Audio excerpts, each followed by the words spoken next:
আসসালামু আলাইকুম। রুমাশালা স্কুল থেকে চলে এসেছি আমি রুমা মাহমুদ। সবাই কেমন আছো আপুরা? আলহামদুলিল্লাহ আমি ভালো আছি। আজকে আমার আপুদের জন্য যেই ড্রয়িংটা নিয়ে এসেছি সেটা হচ্ছে এক ছাট সুন্নতি জামা। আম, আমরা যারা আসলে মুসলমান আছি, পর্দা আমাদের জন্য একদম ফরজ। তো সে পর্দা থেকেই আমার আপুরা সুন্নতি ড্রেসটা পরে থাকে।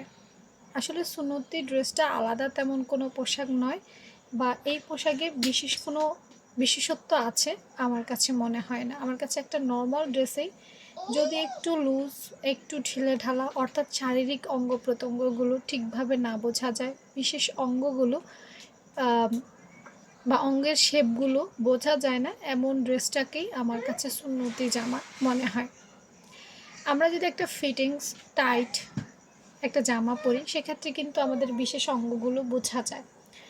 হ্যাঁ, দৃষ্টিকটু দেখা যায়, অশালীন দেখা যায়। এখন আমরা যদি একটু ঢিলেঢালা করে, একটু বড় করে একটা ড্রেস পরিধান করি, ইনশাল্লাহ সেই ড্রেসটা যথেষ্ট পর্দা মেনটেন হবে।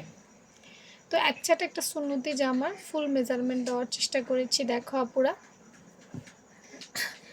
একটা নর্মাল জামার মতো করেই শুধুমাত্র এখানে বডি সাইজটা বাড়বে। ধরো একটা নর্মাল বডি যদি তুমি 9 ইঞ্চি দাও, সেখানে এক্সট্রা 1 ইঞ্চি যোগ করে দিবে, তাহলে জামাটা লুজ হবে, তোমাকে বোঝা যাবে না বডি শেপ।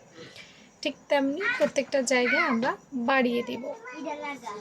তারপর দেখো, এই হচ্ছে। আর তোমাদের যদি এই মেজারমেন্ট বুঝতে কোনো অসুবিধা হয়, সেক্ষেত্রে আমাকে কমেন্ট সেকশনে জানাতে পারো।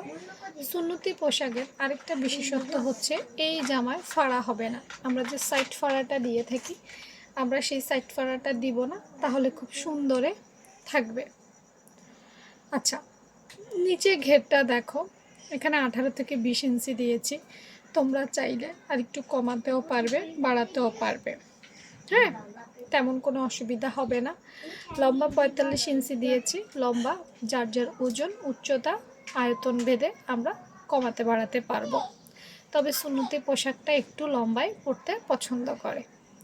তো সবশেষে আমার আপুদেরকে বলবো, যদি এই ধরনের ড্রয়িং মেজারমেন্ট তোমরা পছন্দ করো, তাহলে পেজটা ফলো রেখো। আর কে কী ধরনের দেখতে চাও সেটা কমেন্ট সেকশানে সুন্দর করে তোমার মতামত লিখে দিতে পারো। আমি চেষ্টা করব আমার আপুদের মতামতে প্রাধান্য দিতে। আর বলবো, যারা পেজটা এখনও ফলো দাও নাই, ফলো দিয়ে ফেলো। বাই বাই, টাটা, আল্লাহ হাফিজ।